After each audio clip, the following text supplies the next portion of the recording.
Hello and welcome back to my channel Reviews by Beth, and today we are talking all things Sally Rooney and her latest release, which is Intermezzo. This has literally been everywhere. It's all I'm seeing in all the bookshops because Sally Rooney is the GOAT of writing, and for a reason too. If you don't know who Sally Rooney is, she's a very famous author. Her most well-known novel is Normal People, which was also adapted into a show which aired on the BBC. So it is very famous, and for a good reason. Normal People is an incredible novel, and she's also written things like Conversations with Friends and many other books. But her latest novel is Intermezzo, and this is about, actually I had no idea what it was going to be about, because when I saw the front cover and also the back, I was thinking the Queen's Gambit ? With the relation to chess. I thought this was going to be extremely chess centered because I'd also seen the American cover of this book, and it was, I think it's like chess pieces. I'll insert a picture here, it's different to this one, and I was thinking it was going to be like the Queen's Gambit, and I was like, oh my goodness, I love the Queen's Gambit. That was a show on Netflix. But to my surprise, it wasn't as chess heavy as I thought it would be. Actually, it was more about grief and how people go around grief, especially when a parent dies. The book is basically centered around two brothers who are part of a very dysfunctional family, I want to say, and at the start of the novel we see them at their father's funeral. I think their father suffered with a very long-term illness. It was not sudden, it was coming, so he obviously suffered for a long time, and we see how both the boys deal at the funeral and then go on leading their separate lives. Now, the boys are Peter and Ivan, Peter being the oldest one by quite a margin, and Ivan being the youngest one. So Ivan is like straight, fresh out of uni, he's 22, he's trying to find out how to live, and he's living in Dublin, and so is Peter. Peter is older, I think he's in his like late 30s, and he is a very successful lawyer. So Peter is a successful lawyer, and Ivan is an extreme like mind. He's very clever, very talented, and he's very, very good at chess. So that's where the chess reference comes in. So these two characters are clash a lot. They are not best friends, they are not brotherly, and we see that a lot through the book. And we see how they deal with and live their day-to-day lives with grief, and they're both kind of in denial and don't really acknowledge their grief, but we can see that through some decisions that they make, that grief is a big driving factor, maybe subconsciously, behind a lot of the things that they do. Now this book, I have to say, for me was beautiful when I picked it up. I mean, Sally Rooney's writing is just incredible, and the way that she manages to create characters who just feel so real. Like, I feel whenever I read a Sally Rooney book, the characters are fully fledged out. She knows every single thing about them, and they do feel so real. And I would say that her books, especially this one, are very character-led, and you are with the character as opposed to plot driven. So I did find myself, like, when I picked it up, really enjoying it, but then I could put it down and not read it for a while and then pick it back up and enjoy it, because I wasn't like, oh my goodness, it wasn't a page turner in the fact that I was like, what's gonna happen. It's more, it feels more still in a way, and that is lovely in one sense, and it's like you're within, and it feels like you're actually in this bubble when you're reading. I mean, whenever you're reading, you feel like you're in a bubble, but you really feel like you are inside the minds of these characters. But that being said, because it wasn't plot driven, I wasn't like really wanting to read it. I don't know, it's a very difficult one to describe, because I loved reading it, but at the same time I wasn't like picking it up every 5 minutes like I need to know what happens. So take from that what you will. But anyway, we have two very different narrative styles. So she uses two different narrators mainly throughout the book, and it is the two brothers' voices. Well, not the voices, but kind of omniscient narrators that relate to the two brothers, and it's kind of two different ones. So the weird thing, and the thing that I had to get used to, and I think if you pick up the book you'll realise straight away, is that Peter is the lawyer. He's the older brother, more sophisticated, looks on the outside like he's got his life together, but actually on the inside he is completely the opposite of that. He's really struggling. Peter has some very tumultuous relationships. He is currently with a younger woman named Naomi, who is around his brother Ivan's age, so they've got an age gap of over 10 years. I think it's about 15 years. And so immediately I was kind of like, this seems a bit strange.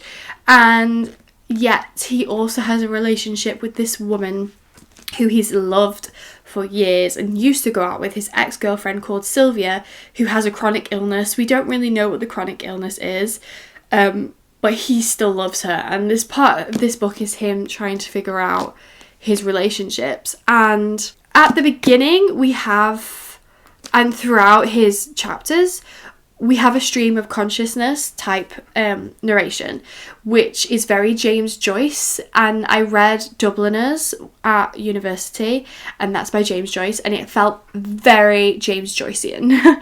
It just felt extremely like that, and I think I was used to it because I'd done quite a bit on stream of consciousness. I'd read quite a few things recently at university, but it is very stylistic. It's a choice, and it's not it's basically a way to describe stream of consciousness is that it's not always coherent.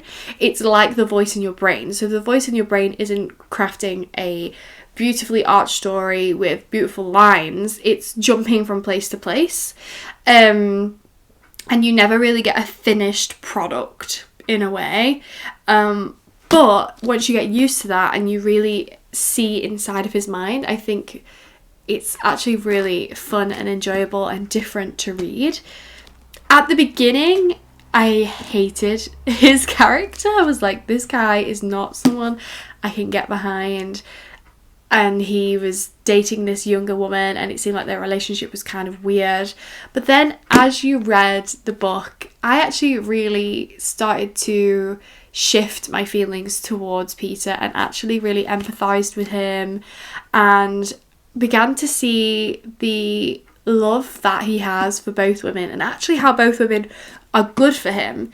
And there's a wonderful moment in the book near the end where both women come together and show that they have the love for him. And if you want to read it, you should read it, but it is actually really good. And this book deals with age gap relationships, which is something that I've not really come across before in literature, about age gaps and how they can be perceived and how they are instantly described as wrong, and how that is completely against what everybody should be doing. You should date people your own age.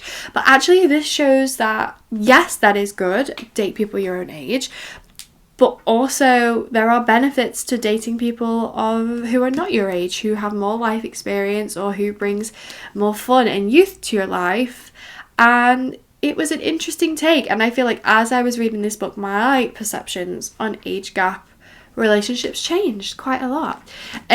So talking about age gap relationships, we also have the younger brother Ivan, who is 22, and he goes to this chess game where he plays like 5 different people at the same time, and because he's this amazing chess player, he like wins. And he meets this woman called Margaret, who is significantly older, and I loved their relationship. I thought it was so cute, and I actually loved the character of Margaret as well. I thought she was beautifully written. I thought she had a lot of depth and emotion to her. I would have loved to have read a whole book on Margaret herself. I thought she was amazing. I actually thought that all of the female characters in this book had extreme depth and were extremely well written and complemented the boys well. So yeah, I thought the women characters were lovely, but Ivan has a different narrative style to Peter. So Peter is the stream of consciousness, while Ivan is kind of more your typical novel format. So when you jump between chapters, you're like, okay, this is the person that I'm reading now. This is the person that I'm reading now. And Ivan is quite young and naive in some aspects, and then in other aspects he's not. And he's quite cute. You're like, oh, Ivan, and then you kind of want to protect him, whilst Peter is kind of a bit the opposite. So you have polar opposite brothers who clash all the time. When they get together, it is not a happy reunion. It is quite something. Their mother is very distant. They don't even call her by mom. They call her by a real name.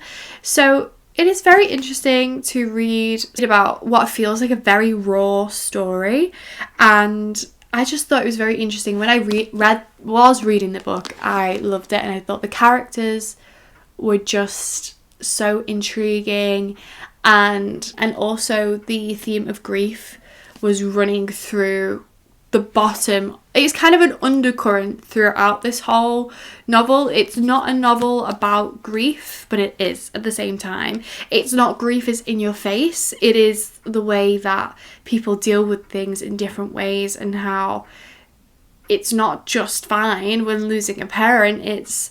It's hard, and it puts a toll on you, or it makes life difficult for you in ways that you can never think to explain, and it makes you see things very differently, and you yearn for love maybe that you're missing from your parent. So yes, it is a very interesting read. I would recommend this book, and if I was to rate this out of 5, I'm going to give it a 4 out of 5, just because I didn't reach to pick it up. I know I feel like I'm raving about it, because now thinking about it and looking after and reflecting on it, it is such a beautifully written book, but I just didn't feel like reaching for it all the time, which is why I'm knocking off a star. But it was a very good read, and I would recommend, especially if you want a very character driven book. So yeah, that is Intermezzo, and I hope you enjoyed. If you have read it, let me know what your thoughts were. I'd love to know. And yeah, that is all from me. If you like this video, then please like, comment and subscribe. And also, if you want to support the channel, you can do by buying the books through my Amazon links. That also helps the channel. And then also looking at my Patreon, that will also help immensely. Thank you so much, and bye.